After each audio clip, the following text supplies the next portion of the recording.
Biggest problem with live broadcasting, having watched a number of them media stations yesterday, is the idea that media becomes the center of mobilization for some of these protesters. In fact, most of the media houses are working very hard during the onset of protest, telling people, oh yeah, wengine wamekuja, sasa tayari ndio hawa. They interviewing people in the street and tell them, what do you tell those who are still at home? You see, they are participating, directly in mobilizing people to come. But what was even of greater concern to me is some of the media stations whose their job was directing the protesters. And they are saying, oh, now they are in Thika Road. As soon as they converge with the ones in Kiambu Road, the possibility is that they will pass through Museum and State House will be very near.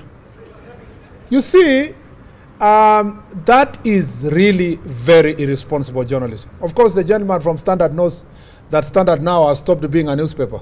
The headlines for the last 2 months or 3 months have always been about security and insulting people without resorting at one instance to ask for feedback from anybody. Not even any person. Now they have these interesting headlines that pass judgment on the Inspector General of Police, the Minister, the President. Of course, the President lives on their headline. I understand the desire and the tough economic times for newspapers to sell. But that cannot happen at the expense of our country.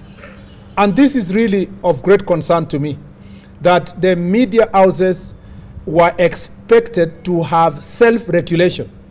Apart from, at the end of the day, even the media houses are doing business in Kenya. If this country bans, just because you wanted to sell newspapers, you wanted to do media engagement, it's a loss to everybody.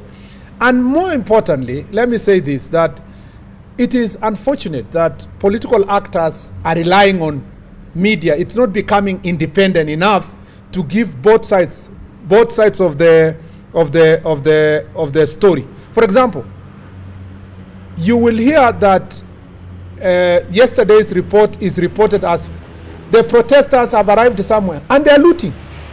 And you are still saying the protesters have looted shops. The protesters have done this, and you can see they are criminals.